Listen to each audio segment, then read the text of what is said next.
হোয়াটসঅ্যাপে সবচেয়ে বড় একটা সমস্যা হচ্ছে হোয়াটসঅ্যাপের স্টোরেজ ফুল হয়ে যাওয়া। সো আজকের ভিডিওতে আমি আপনাদেরকে দেখাবো যে কিভাবে হোয়াটসঅ্যাপের স্টোরেজ যাতে ফুল না হয় সেই ব্যবস্থাটা আমি করে দেবো। পুরো ভিডিওটা আপনারা দেখতে থাকুন। শুরু করার আগে আপনাদের কাছে আমার ছোট্ট একটা অনুরোধ থাকবে। আমার চ্যানেলে যারা নতুন সাবস্ক্রাইবার যারা যুক্ত হয়েছেন তাদেরকে অসংখ্য ধন্যবাদ জানাচ্ছি। এখনো যারা সাবস্ক্রাইব করেন তারা আমার এই ছোট্ট চ্যানেলটিকে অবশ্যই সাবস্ক্রাইব করে দেবেন। সো প্রিয় দর্শক, কথা বাড়াচ্ছি না, ভিডিওটা শুরু করতেছি। আর যারা নতুন আসবেন তারা অবশ্যই ভিডিওতে একটা লাইক, কমেন্ট, শেয়ার দিয়ে দেবেন। সো প্রথমে আপনাদেরকে যেটা করতে হবে সেটা হচ্ছে আপনারা হোয়াটসঅ্যাপে চলে যাবেন। হোয়াটসঅ্যাপে চলে যাওয়ার পর উপরের দিকে দেখেন একটা থ্রি লাইন একটা অপশন দেখতে পাচ্ছেন। জাস্ট এই থ্রি লাইনের উপর একটা ট্যাপ করে দেবেন। দেওয়ার পর এখান থেকে দেখেন যে সেটিংস নামে একটা অপশন দেখতে পাচ্ছেন। জাস্ট এখানে একটা ট্যাপ করে দেবেন। সেটিংসে চলে যাওয়ার পর একটু নিচের দিকে স্ক্রল করবেন। এখানে আপনারা একটা অপশন খুঁজে পাবেন। দেখেন স্টোরেজ অ্যান্ড ডাটা নামে একটা অপশন আছে। জাস্ট এখানে একটা ট্যাপ করে দেবেন।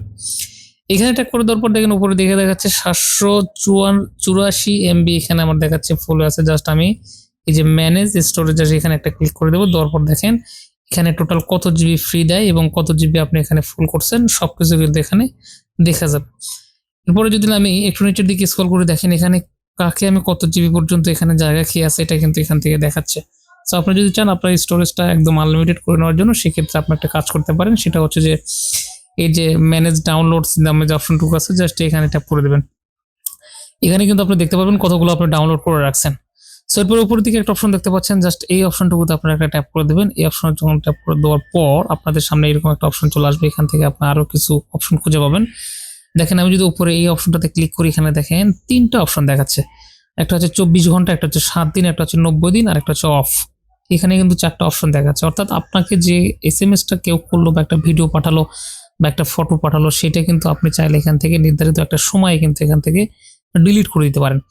অর্থাৎ আপনি 7 দিন সেটা রাখতে পারেন অথবা আপনার 90 দিন রাখতে পারেন অথবা হচ্ছে আপনার কি বলে যে 24 ঘন্টা রাখতে পারেন। আমি যদি 24 ঘন্টাতে এখানে টিক মার্ক দিয়ে দিই তাহলে কিন্তু আমার এখানে 24 ঘন্টা পরে কিন্তু অটোমেটিক্যালি সেই মেসেজগুলো কিন্তু বা ভিডিওগুলো কিন্তু ডিলিট হয়ে যাবে।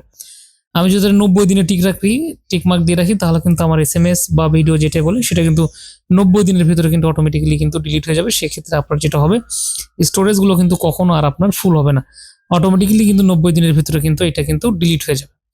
সো এইভাবে কিন্তু আপনি চাইলে আপনার হোয়াটসঅ্যাপে কিন্তু এই স্টোরেজটাকে কিন্তু আপনি ফ্রি রাখতে পারেন, সবসময় কিন্তু ফাঁকা রাখতে পারেন। সো প্রিয় দর্শক, এই ছিল আজকের ভিডিওতে। কথা হচ্ছে পরবর্তীতে নতুন কোনো ভিডিওতে নতুন কিছু নিয়ে। ভালো থাকবেন, সুস্থ থাকবেন। আল্লাহ হাফেজ।